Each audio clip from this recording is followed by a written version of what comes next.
Bonjour à toutes et à tous, bienvenue sur la chaîne SpyBio. Aujourd'hui j'ai décidé de commencer un tout nouveau sujet. Donc on va abandonner la partie vaccin. Je pense que j'ai assez donné à ce niveau là. J'ai quand même fait pas mal de vidéos sur le sujet. Maintenant si vous avez d'autres questions sur les vaccins, vous pouvez me les poser dans les commentaires et j'y répondrai avec plaisir. Et à partir de maintenant on va partir petit à petit sur le système nerveux. Donc on va se diriger vers une science qu'on appelle la neuroscience. Et je ne souhaite pas commencer compliqué, et je vais ne pas faire l'histoire des neurosciences, car c'est très vaste, mais on va voir juste le début des neurosciences qui a été un peu compliqué, donc il s'agit plus d'un préambule que d'une vidéo où j'ai parlé d'une maladie neuronale ou de toute autre chose. Mais avant de commencer la vidéo, je vais vous rappeler de ne pas oublier de vous abonner et de partager celle-ci si elle vous plaît. Et je vous en remercie. Et maintenant, générique.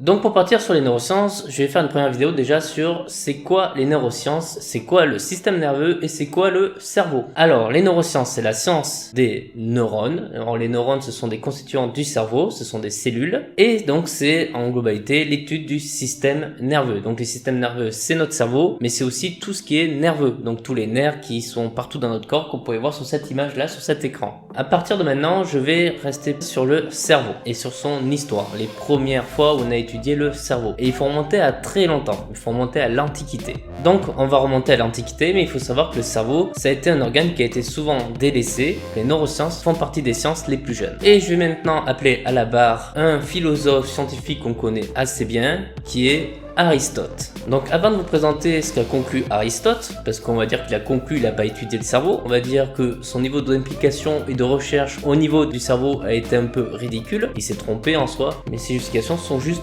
pourries. Et donc il faut savoir que c'était au balbutiement de la science déjà. Donc on essaie de comprendre le cerveau déjà à cette époque-là, ou de déterminer qu'est-ce que fait le cerveau. Bien sûr, il y en a certains qui avaient des bonnes conclusions. Aristote, lui, on va dire que on lui a posé des questions à quoi sert un cerveau, il a dit c'est un radiateur quoi.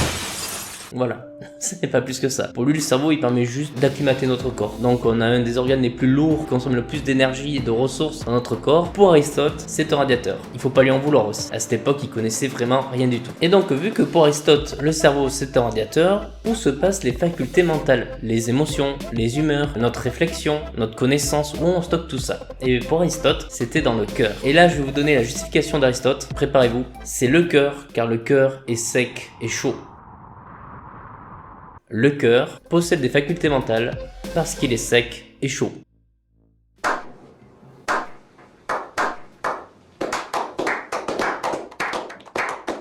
Et donc c'est ce qu'on appelait la théorie de cardiocentrisme. C'est complètement faux, mais en réalité on peut comprendre pourquoi il a pensé que c'était le cœur. Parce que lorsqu'on ressent une émotion, la première chose qui change physiologiquement dans notre corps, c'est le rythme cardiaque. On sent que notre cœur s'emballe. Et d'où le tas d'expressions qui existent par rapport au cœur. Par exemple, tu me brises le cœur, ou avoir un cœur de pierre, ou apprendre par cœur, enfin voilà. Et pourquoi il pensait que c'était le cœur? Juste parce que tout simplement, notre rythme cardiaque changeait de rythme, tout simplement.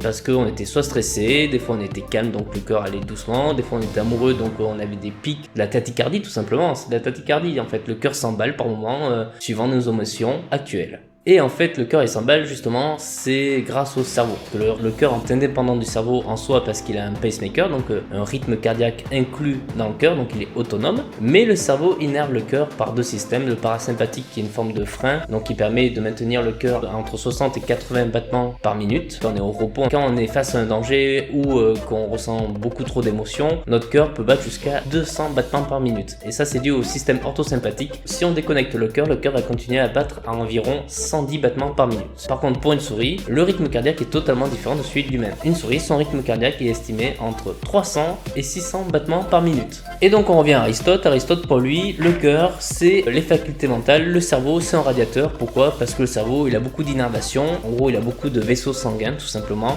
Donc pour lui, il disait, c'est le système de réfrigération du corps. Il n'a pas totalement faux du sens où, en fait, le cerveau est bien l'organe le plus irrigué de tout le corps. Donc c'est un endroit où il y a plus de vaisseaux sanguins. Mais pas du tout relié à la température de notre corps. Mais bon, Aristote a eu tort, mais d'autres philosophes et scientifiques ont eu juste, même s'ils n'arrivaient pas très bien à justifier à cette époque. Et donc pour eux, les facultés mentales étaient dans le cerveau, et c'est ce qu'on appelait le céphalocentrisme. Et là, notamment, il y a Hippocrate, dont les médecins connaissent bien ce terme parce que c'est le serment d'Hippocrate, c'est le fondateur, on va dire, de la médecine, c'est un des pères fondateurs, qui a créé le serment que tous les médecins doivent donner lorsqu'ils reçoivent leur titre de docteur. Avant Hippocrate, par exemple, il y avait Platon, qui est donc l'enseignant d'Aristote, qui lui était céphalocentriste. Donc en fait, l'élève ne dépasse pas toujours le maître, parce que Aristote s'est tout simplement planté. On peut pas toujours avoir un perfect toute sa vie. Et Aristote s'est planté souvent. Mais au vu des moyens de l'époque, donc de l'Antiquité, c'est énorme déjà les ressources qu'il donnait et les connaissances qu'on a acquis grâce à ce personnage et à tous les personnages, tous les philosophes et scientifiques qu'il y a eu à cette époque. Et donc dans la théorie céphalocentriste, il y avait donc Hippocrate, mais il y avait aussi Galien,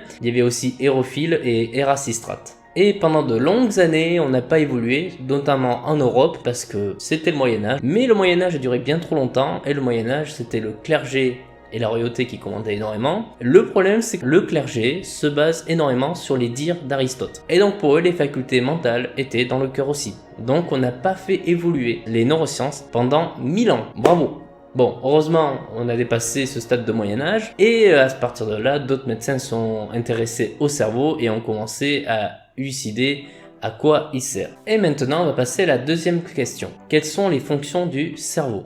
Donc on va dire le système nerveux en général. Ils permettent de maîtriser de très nombreuses fonctions. Ils assurent donc déjà d'une part les fonctions inconscientes, telles que le contrôle du rythme cardiaque, ce que je vous ai présenté avant. Techniquement, on ne réfléchit pas à son rythme cardiaque quand on vit. On va pas dire au cœur, s'il te plaît, bat un peu plus vite, bat un peu moins vite. On n'y réfléchissait pas du tout dans la journée. Mais bien sûr, il n'y a pas que le rythme cardiaque, il y a tout ce qui est sécrétion d'hormones. On ne réfléchissait pas à dire, ah, ben je manque de telle hormone, il faut que j'en sécrète plus. Non, tout ça c'est automatique, c'est l'inconscient qui gère, c'est le cerveau qui s'occupe de tout ça et qui maîtrise tout ça. Il est autonome à ce niveau-là. Et le système nerveux permet aussi tout ce qui est coordination des mouvements volontaires et toutes les fonctions intellectuelles et la conscience. Vous êtes conscient d'être en train de regarder cette vidéo. Pour le cerveau, on estime qu'on comprend actuellement, les sciences actuelles ont permis de comprendre le cerveau de l'ordre de 1%. Donc il reste toujours 99% d'inconnus dans ce cerveau. Alors bien sûr, là, il faut que je remette les choses à plat. On connaît que 1% du cerveau, mais on connaît sa structure. Après, comprendre les interactions entre elles, ça devient très complexe. Et il faut savoir donc que le cerveau, c'est l'objet le plus complexe que l'humanité peut étudier. Ce qui veut dire que dans tout cet univers, l'univers entier, l'univers est moins complexe que le cerveau. Et donc voilà, je pense déjà vous avoir bien inculqué ce qu'est que le système nerveux, les neurosciences. Je ne suis pas rentré dans les détails bien sûr, on va y venir petit à petit. Vous pouvez me préciser en commentaire si vous souhaitez parler de certaines maladies ou un traitement spécifique sur le cerveau. La dépression, ça peut être général, ou comment fonctionne une nerf, par exemple, le langage, comment ça fonctionne, le système visuel, comment ça fonctionne. Je vous remercie pour votre écoute, je vous souhaite une bonne semaine et je vous dis à la semaine prochaine. Ciao, c'était Spabio.